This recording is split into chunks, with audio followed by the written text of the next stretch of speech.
നമ്മുടെ ജീവിതത്തിൽ ആവശ്യമായ ഒട്ടുമിക്ക അത്യാവശ്യ സാധനങ്ങളെല്ലാം തെരുവിൽ നിന്ന് തെരുവക്കച്ചവടക്കാരിൽ നിന്ന് നമുക്ക് വളരെ ലാഭത്തിൽ വാങ്ങിച്ചെടുക്കാൻ കഴിയും.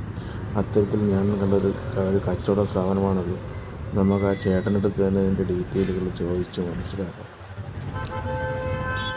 ചേട്ടാ, ഈ കട്ടിലൊക്കെ എങ്ങനെയാ വില?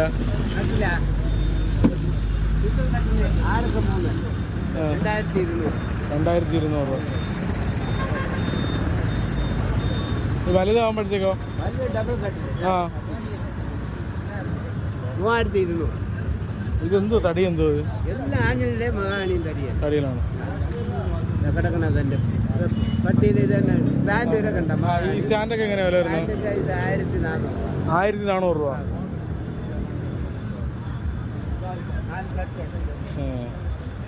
നമ്മളീ കാണുന്നതിന് 1400 രൂപയാണ് ഇതിൻ്റെ വില. 2 നീളമുണ്ട്, 4 തട്ടുമുണ്ട്. മഹാഗണിയുടെ തട്ട്, ഇതാണ്ട് മഹാഗണി ആഞ്ഞില് തട്ട. 7 സപ്പോർട്ടുണ്ട്.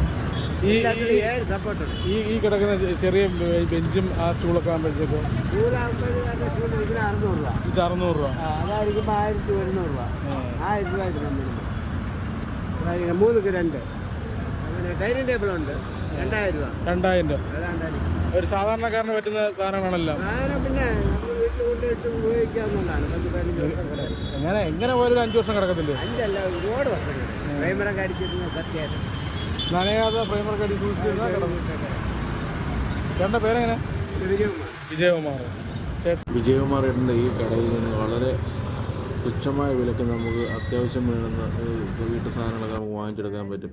ഈ ഇരിക്കുന്നൊരു സ്റ്റാൻഡിനൊക്കെ ചേട്ടൻ പറയുന്നത് 1200 രൂപ മാത്രമാണ്. അതിനൊക്കെ തന്നെ കട്ടിൽ 2200 രൂപയാണ് പുള്ളി ചോദിക്കുന്ന വില. അത് സിംഗിൾ കട്ടിൽ. ഡബിൾ കട്ടിലാകുമ്പോൾ അത് 3200 ആവും. നമുക്ക് വില പേശി വാങ്ങിക്കാനുള്ള സൗകര്യം ഉണ്ടെന്ന് തോന്നുന്നു. തിരുവച്ചവടത്തിൻ്റെ മറ്റൊരു ഇത് നമുക്ക് വില പേശി വാങ്ങിക്കാം എന്നാണല്ലോ. അപ്പം ഇത് എനിക്ക് കണ്ടിട്ട് വിലക്കുറവാണെന്നാണ് തോന്നുന്നത്. വിലക്കുറവ് മീൻസ് നമുക്ക് നമ്മുടെ അത്യാവശ്യ കാര്യങ്ങളെല്ലാം ഒരു സ്ഥലത്ത് അല്ലെങ്കിൽ ഹോസ്റ്റലിലോട്ടോ പുതിയ ചെറിയ വീട്ടിലോട്ടോ താമസമാകുമ്പോഴത്തേക്കും നമുക്ക് ആവശ്യമുള്ള സാധനങ്ങളൊക്കെ ഇവിടെ ഒരു 10,000 രൂപയോട്ട് വന്ന് നമുക്ക് വാങ്ങിച്ചുകൊണ്ട് പോകാമെന്ന് എനിക്ക് തോന്നുന്നു. അപ്പം നമ്മൾ അവിടെ നേരെ ഇനിയിപ്പം കുതിരമാളികയിലോട്ടാണ്